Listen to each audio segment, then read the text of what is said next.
गुरु भक्ति योग।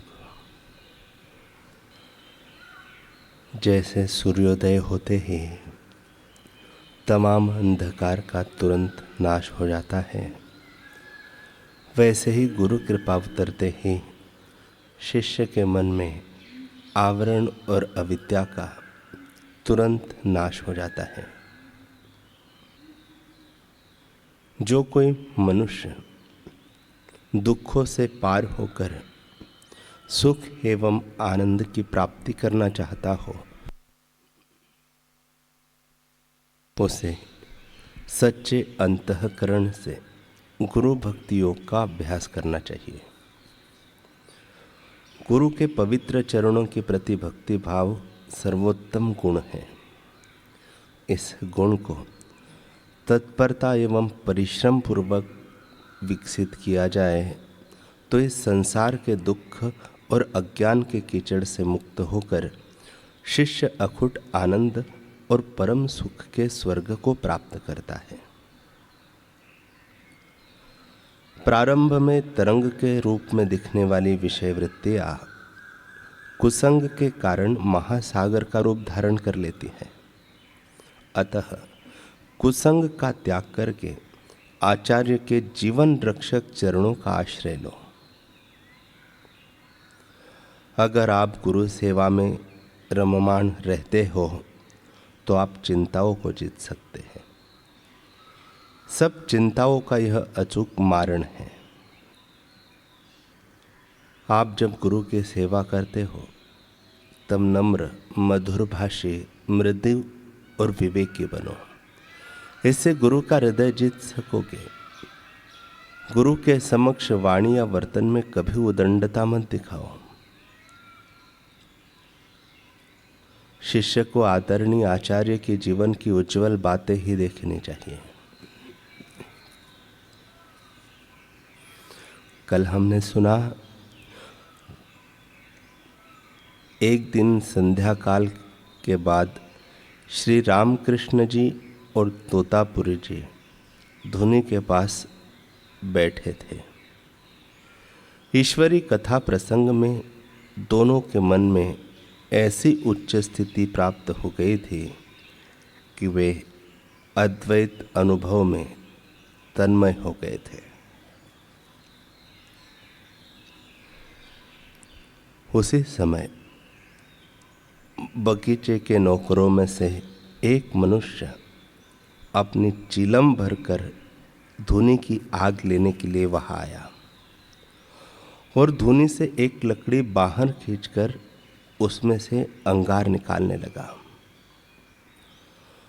दोनों ही ब्रह्मानंद में ऐसे निमग्न थे कि इस मनुष्य का आना और लकड़ी का खींचना इन दोनों को मालूम ही नहीं पड़ा।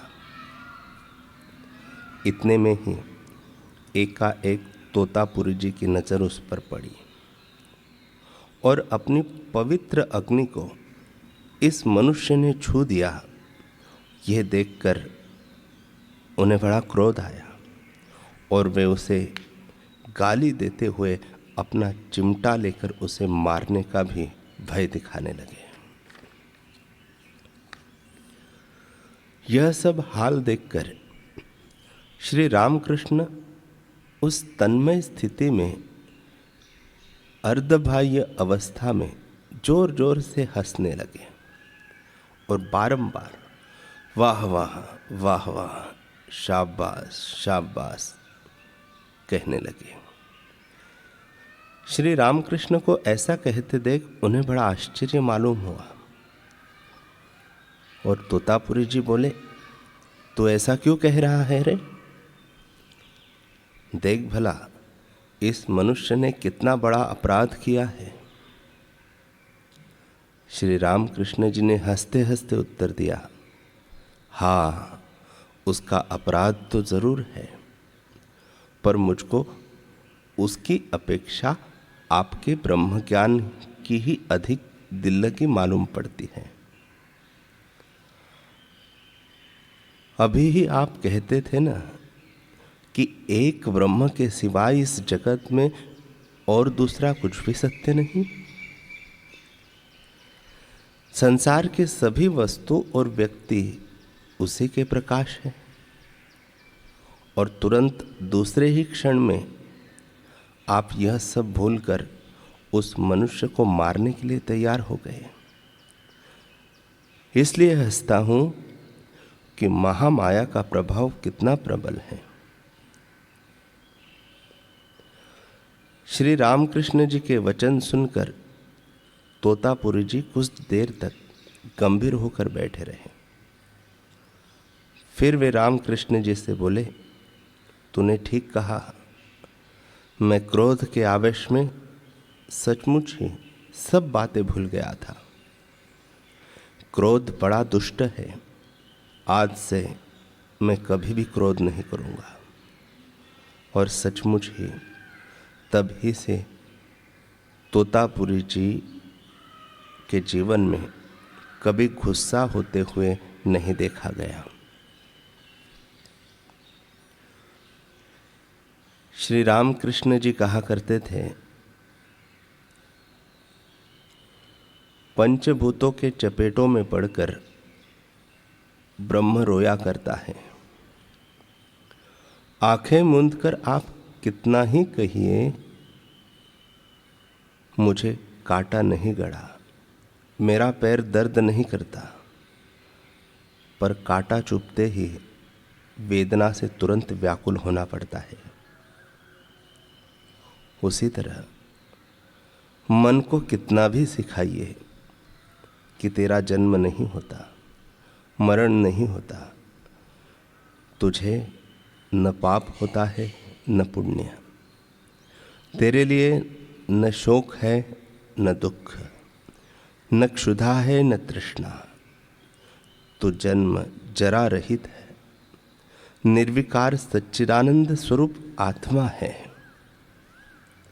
पर शरीर जरा सा भी अस्वस्थ हुआ या मन के सामने थोड़ा भी संसार का रूप रस आदि विषय आ गया, या काम कंचन के ऊपरी दिखने वाले सुख में भूलकर हाथ से कोई दुष्कर्म हो पड़ा, कि तुरंत ही मन में मोह, दुख, यातना की तरंगे उमड़ पड़ती हैं और मनुष्य सभी आचार विचार को भूलकर किंग कर्तव्य विमूढ़ हो जाता है। इसी कारण यदि ईश्वर की कृपा न हुई, महामाया ने यदि गले की फांसी की डोरी न खोली, तो किसी को भी आत्मज्ञान और आत्मानंद की प्राप्ति हो नहीं सकती, यह निश्चय जानिए। राम, सीता और लक्ष्मण वन से जा रहे थे। वन का मार्ग सकरा था। एक बार में सिर्फ एक ही मनुष्य चलने लायक चौड़ा था। धनुष बाण हाथ में लेकर रामचंद्र जी सबसे आगे आगे चल रहे थे। उनके पीछे सीता जी चल रही थी और उनके पीछे लक्ष्मण जी धनुष बाण लेकर जा रहे थे। लक्ष्मण जी की श्री रामचंद्र जी पर अत्यंत भक्ति और प्रीति थी। वे चाहते थे कि उन्हें श्री रामचंद्र जी का दर्शन हर क्षण होता रहे, पर वे करे क्या। उनके और रामचंद्र जी के बीच में सीता जी चल रही थी। अतः रामचंद्र जी का दर्शन न होने के कारण लक्ष्मण जी को सतत व्याकुलता रहा करते थे। बुद्धिमती सीता जी के ध्यान में यह बात आई, और जो ही उनके मन में करुणा उत्पन्न हुई, त्यों ही वे रास्ता चलते चलते कुछ हट गई और बोली, अच्छा अब दर्शन कर लो। तब कहीं लक्ष्मण जी नेत्र भरकर अपनी इष्ट मूर्ति के दर्शन कर सके। उसी तरह जीव और ईश्वर के बीच में भी माया रूपी सीता रहा करती है। उसने जीव रूपी लक्ष्मण पर कृपा करके यदि राह नहीं छोड़ दी और उसका पाश नहीं तोड़ दिया तो जीव को राम रूपी ईश्वर का दर्शन नहीं होगा, यह निश्चय जानिए। उसकी कृपा हुई कि जीव रूपी लक्ष्मण को राम रूपी ईश्वर के दर्शन होने में कुछ भी देर नहीं लगती, और यदि उसकी कृपा नहीं हुई तो फिर 1000 विचार करिए, उससे कुछ नहीं होगा।